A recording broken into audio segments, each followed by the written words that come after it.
Hello everyone and welcome to our Let's Play series of Torment, Tides of Numenera. This is Colonel RPG as usual, and I'm very happy that you chose to join me today here in the Bloom Flesh Tanner. Yeah, these are tanning vats, and there's a lot of people around. Well, I say a lot of people. Last episode we talked to Sunderman and Sunderman. They are, I don't know, father and son? I don't really know. They are Bloom Flesh and Sundries traders, and we have places to go. We have places to see and things to do, and we have this thing to touch, and there's also an invisible guy around here that dematerialized? Come again? He was just here, and we saw him last episode as well. Okay, so oh no, I mean, he's a little bit invisible, so that's why I was a little bit apprehensive about his about his material qualities. Let's see, let's have a chat with the guy.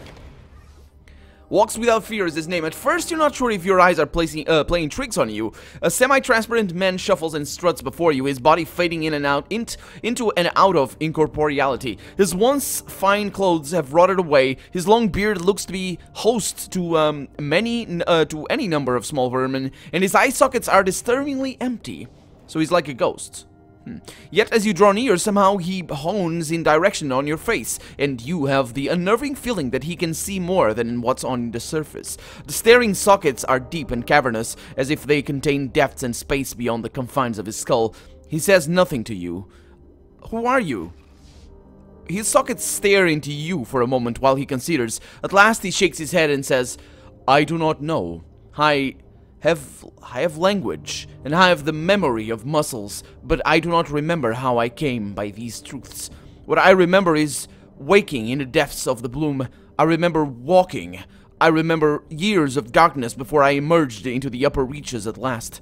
The bloom took something, took me, he thinks, but gave me peace in its place. Really? Walks Without Fear. We met a guy that didn't, before we met a guy that didn't have fear, that didn't feel fear. But he, well, I wonder if that's somehow related. Tell me again who you are. I cannot remember, he says. Okay, so what happened to you? Oh, the game is loading. Never mind, there it is. The bloom took my old life from me. I woke in its beating heart and just stayed there while it digested my memories. I remember being terrified, but I do not remember what terrified means. He shakes his head to clear it. I had a name. I had a body. I had emotion and a life outside of this form. But I do not remember any of those things now. I do not remember fear. I am reborn in a new life. I am free. What are you doing here? I wonder... Wait a minute. So maybe these are related, but only because maybe it means that... Maybe it means that the bloom likes fear, and also this is a face, what it looks like a face. Oh boy, it doesn't it like a high socket over there, and that's a nose, and it's the terrible thing in the forehead, and this is the hair. Anyway, what are you doing here? I ask. I walk through this larger part of me and let it guide my steps. Through this larger part of you? The weapons of humans mean nothing to this shape, and the paths of the bloom open for me. I am a part of the bloom. It is a part of me. I have been, that's why, yeah, larger part of me. I have been to places others have never seen, and I have seen worlds that lie waiting beyond the maws. You came from the depths of the bloom? What did you see down there? If I speak of them, the memories disappear from me forever, yet thoughts themselves are ephemera, like our lives. Gone, and only those we choose to share have any hope of continuation. But even that memory is vanity. In a generation, who will remember these words? His socketless eyes look away and then back again. He smiles gently. Let me tell you what I saw. My memories are useless, he thinks. Perhaps telling him will increase their life. Yeah. So he's gonna forget if he says that. That's an interesting thing, but we're gonna ask. We're gonna devour all of his information right there. The bloom reaches through dimensions, he says, and across realities. What did I see? I saw a vast beating heart. I traveled through skeins of the bloom's arteries and, yeah. And its viscera. I stood in open maws and looked out across alien landscapes where lost sailors mourn for home, or crystal fields glitter under distant stars. I walked through the slave block where the great Sheila staged her revolution. stage her revolution? You mean just actually, you know, proceeded with the revolution? Yeah, the Chilla was the one that freed the slaves. I'm not sure if that has anything to do with the changing god, though. I did remember this name, but yeah. What would you know, he asks. Tell me of the heart. A great chamber. A place where the bloom spawns and devours its voices, where its whispers gather in conclave, where its intelligence is strongest and sharpest. I woke there, and I knew it for my master. Dangerous, he thinks, not to me, not anymore, but so hungry. Hungry for what? For fear? Is he gonna remember that if I ask him? I no longer remember, he says. Ephemeral are memories. Once told, they are forever forgotten. Well, it's a good thing I'm recording this on camera. Tell me of the Bloom's viscera. The gullet, that is its name among the Bloom guides. A place of veins and flesh where the memories of the Bloom's chosen, where they are digested. Echoes wander the place, echoes of the Eden. He holds a hand to his head as if pained. I recall stories of the abyss. The gates of Abaddon, the gullet could be their source. He thinks, that was his thoughts. Stories of the abyss and the gates of Abaddon. I'm drawing a little bit of a line between the Bloom and the Dendrohur. Because if they devour where they were digested, right? It's interesting, isn't it? I wonder if the legs of the guy have anything to do with his fear. Like you run or something, and the fingers, he lost the fingers as well of the other guy that is to the west. I don't know, but it looks like the Bloom is just a big Dendrohur that just devours things or parts of people if he wants the memories. And that's what it's hungry for, I suppose. Tell me about the sailors. Lascars, they call themselves, holding fast to their history because they fear they have been forgotten. Old luxury and guilt banisters are their prison bars. These sailors are the ones that, yeah, the sailors on the otherworldly places. What about the slave block? Chilla was born there, not physically, but her legend. The first Memovita. He forces out these last words with an effort and a spray of intangible spittle, a wince on his face. She spoke to the Bloom, and it answered her. The monument to her strength is a murder nest now. Yeah, we really need to go there, don't we? This is, actually, they call it the Little Sniliath or Nilthia or something. I forgot about the name. Memo, why is that word a struggle to recall? Yet it feels strong. Right. Oh, maybe because No, if it feels strong. I was gonna venture the idea that maybe the Bloom doesn't like the Memovita, but if it feels strong and right, it probably likes them, or likes her, or whatever. So, I want to hear about the crystal fields. A great plateau whose towers bedazzle the eye. Lightning flickers among the towers, and strange silicate beings tunnel beneath the glassy surface. There have I watched children of stars and information speak to one another through dancing colors. Information speak to one another. That's cool. Because information doesn't have plural, I suppose that's the plural form of information. Or because what I just said might sound alien to an English native. But yeah, in Portuguese, information is also a noun. Or actually, wait a minute, information is a noun. Why doesn't it have a plural? Or does it have a plural and it's like 2 information? 3 information? That doesn't make sense. It's like information is a thing. A one thing. If you can't have more than one. But in Portuguese you can, that's why like, speak to one another. That doesn't sound right. I don't know. So I'm gonna ask everything again, and I want to make sure that he forgets everything, because that might actually be a thing. So have you been to any other places? No. I stand at the tip of the tendril and watch the landscape pass by as the great devourer prepares to latch itself to another world. Why would I ever step outside my host? I am without danger here. Each day another piece of myself slips away. That seems kind of contradictory, doesn't it? Okay, so he no longer remembers. Let me ask you something else then. Tell me who you are again. He cannot remember. Tell me what you're doing here. I'm speaking to you. The past is gone, devoured by hungry time. Oh, so that's why that's why he misses. Each day another piece of myself. So I'm... Yeah. But he still speaks that one. It's just because it's a node. Yeah, okay. So that makes sense. Okay. Yeah, I need nothing more from you. Farewell. And I'm sorry I devoured you. Farewell, he says. I really did, didn't I? And that is a face. Wait a minute, that connects somewhere. An enormous statue of a woman wielding a hammer, or wielding, yeah, a hammer stands here, its lower half lost to a shadow in the depths of the bloom. Yeah, so that's probably for the Shrine of Sheila, actually. That's, Surgeon Slump, and then the Old Slave Block. And didn't they have another place? I think they had another place. Let's see what this is. That's gonna be terrible. A blister of flesh protrudes from the ground, an irritated, angry pustule. It is almost entirely opaque, but you see the faintest hints of movement within. Oh no, it's not veins, it's an actual blister. That's terrible. That's terrible, because these things can be full of whatever. It can be a blood blister. It kind of looks like a blood blister, although it's yellowish, so it's probably pus. But then there's other sorts of blisters that are not as nasty. You study the movement within the cyst more closely. As if in response to your curiosity, the shadow of a hand claws at the interior and vanishes. Someone or something is trapped inside the cyst. Probably something.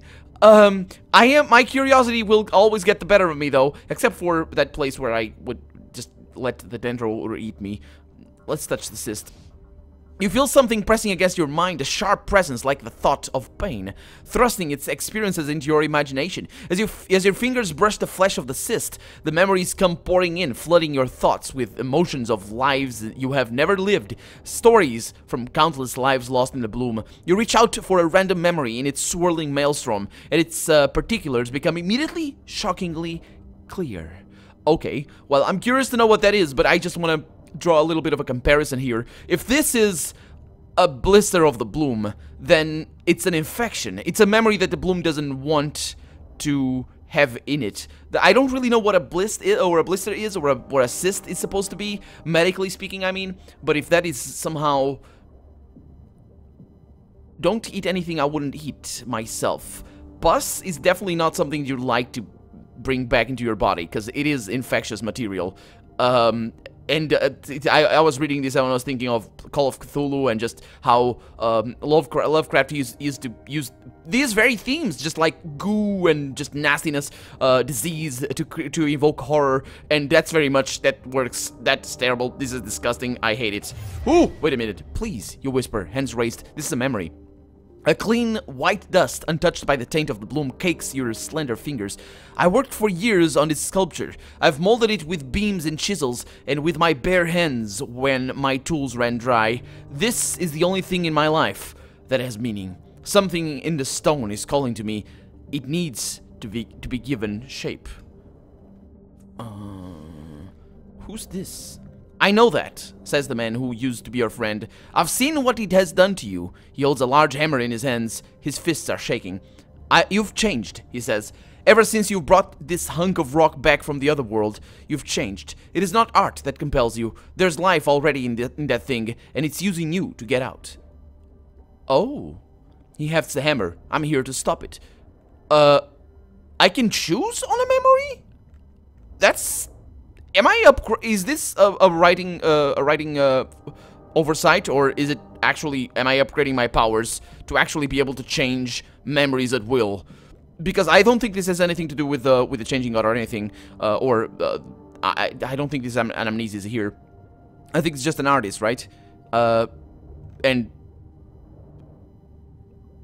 if my behavior is that changed, I'll step aside. Let's choose that. I'm gonna trust my mentor, I suppose. I don't know.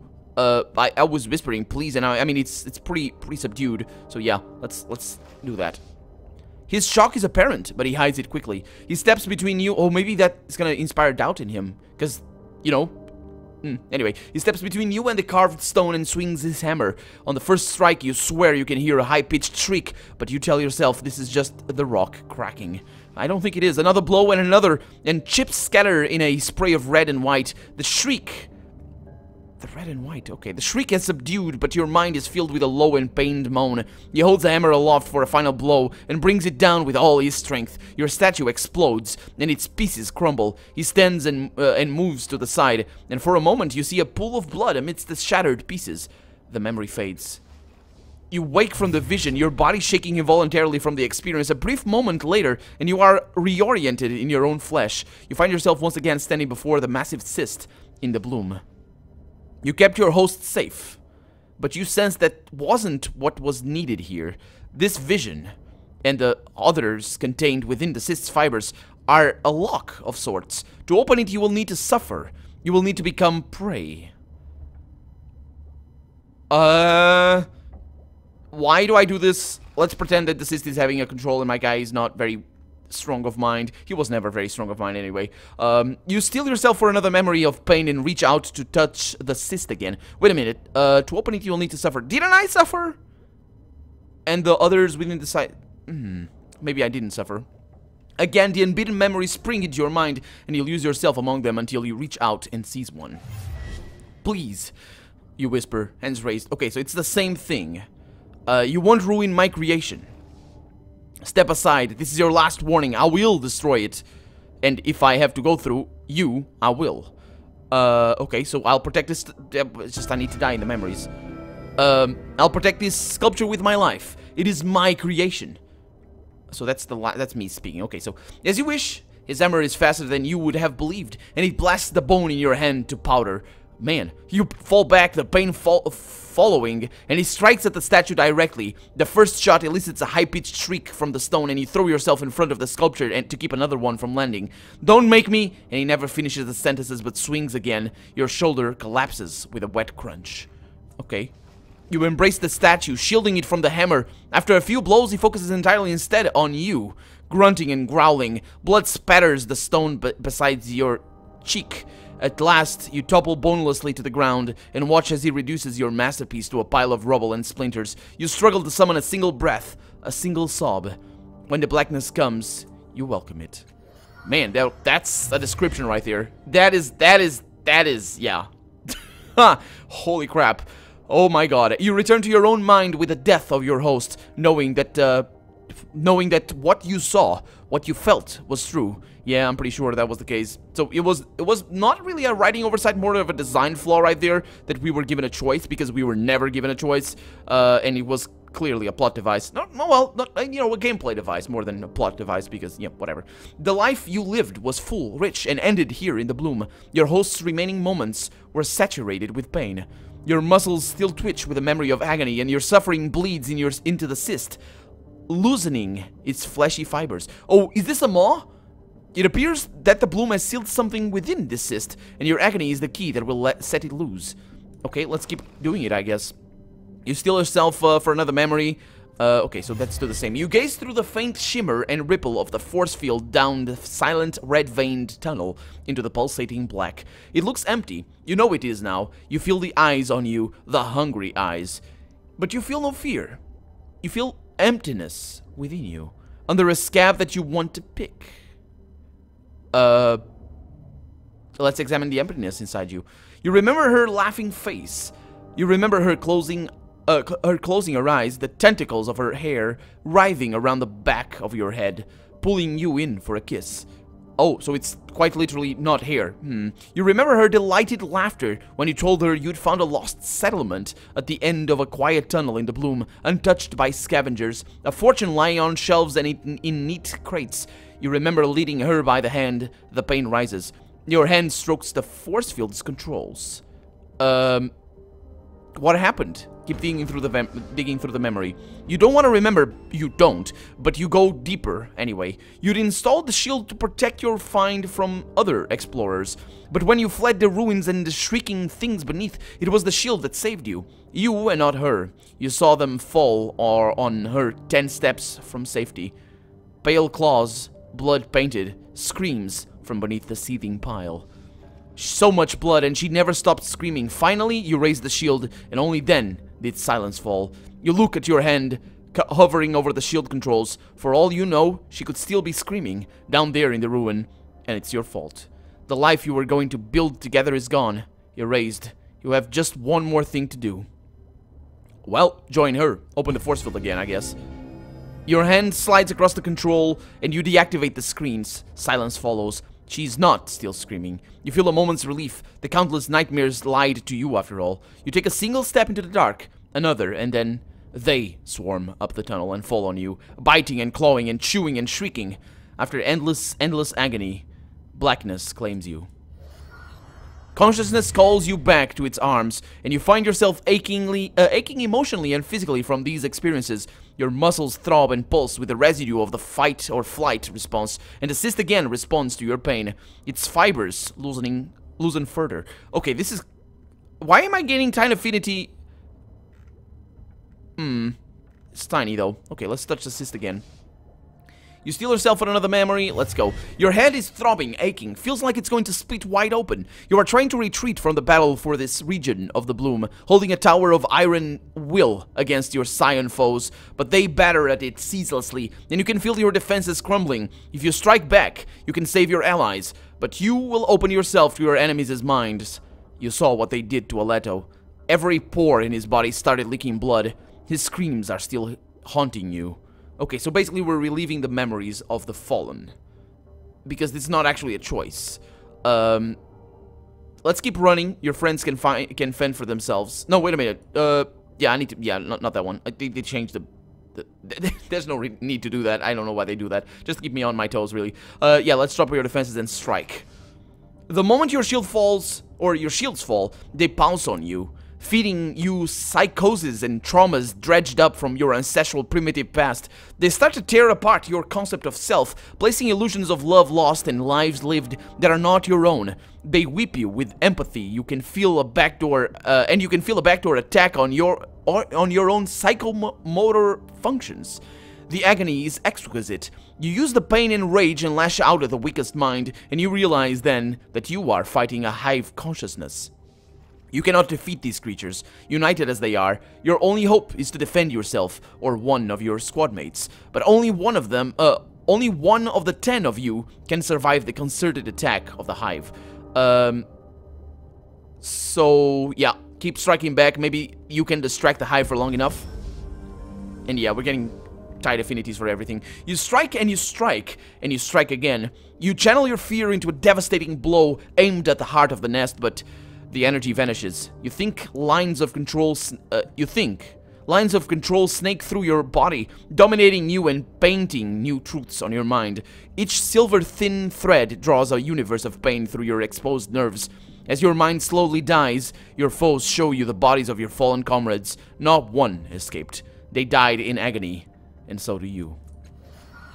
The ache in your heart has become familiar, even as the sorrow and heartbeat seem new and fresh each time. Different facets of the same emotion, each refracted through a new experience. The cyst's fibers twist again, loosening one final time, revealing a frail, angular creature trapped inside. It bursts out of the cyst, leaving a glittering object behind in its haste to escape. So we actually freed the... whatever. Oh, crap! Oh, crap, that's horrible. Oh, my God, and this is one of these guys. Oh, he's off. What? Oh, wait a minute. What? Why did he do that? Now that the cyst has disgorged its prisoner, the husk looks hollow, deflated, defeated. Okay, we got whatever that is. Something catches your eye. It's a sharp piece of metal that protrudes from just underneath a fold of decaying bloom flesh. You cannot begin to guess at its function, but it's small and easy to carry. You slip it into your pouch. A mesmeric handle. You found this object inside a ruptured bloom cyst. It is made of azure steel and resembles the hilt of a small knife, but the blade is missing. Yeah, I guess I can see that. This device is inert because it lacks power, but its potential in energies are great, tapped and conducted through strange dimensions. It would require an appropriate power source to reactivate the missing blade. Okay, so we probably can use that when we later can. The creature within the cyst was a Nabikos. Yep, we found these guys before. A being that feeds on transdimensional energies. Assuming that it was in the cyst for any length of time, it must have been surviving by draining energy from the object you just found. A closer examination of the object should tell you more. Yeah, it is gonna do that. Although I'm gonna use the object as well. That is the most disgusting thing in this game yet. But, oh my god. Okay. Oh, it's a quest item. Okay. What is it for?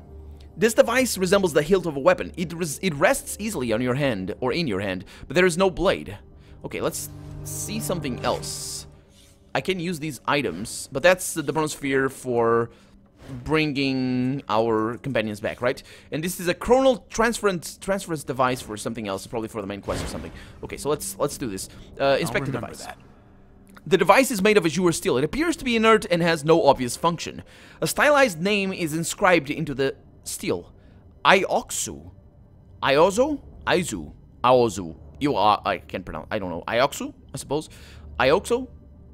Oaxo. Awesho. So I don't know, I have no idea.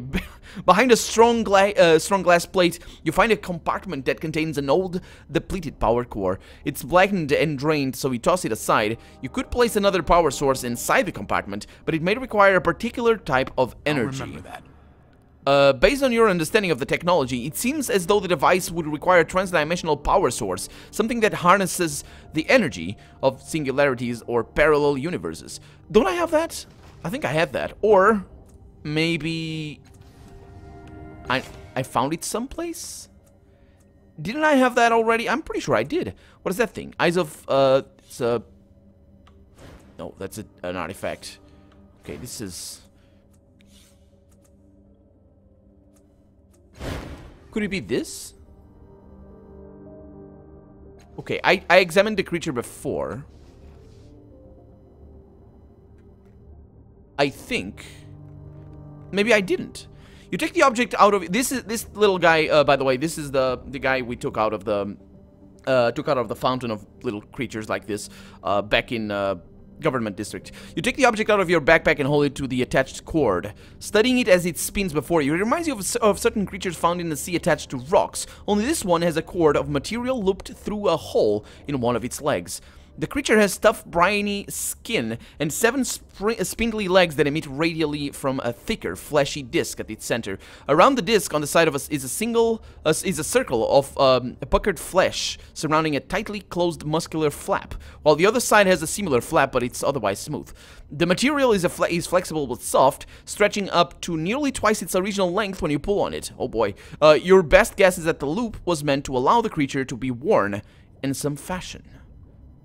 Okay, let's put it in my backpack. This is not what I'm looking for, although I am interested to know what I'm gonna be able to use that. So I can use it as an ornament or as a bonded object, I suppose, but I really don't think I have any of the transdimensional things that we... Unless this is it? We looked at this before. Oh yeah, it's the question cube. So I'm probably gonna have to look into what exactly is going on here. I did get quest updates, so we're gonna follow through there. I'm gonna read up on the journal in between episodes, but for right now, I'm Colonel RPG, and this has been Torment, Tides of Numenera. I really hope you've enjoyed it, and if you did, go ahead and leave a comment, like the video, but above all, thank you so much for watching, and I hope I'll see you next episode. Bye-bye.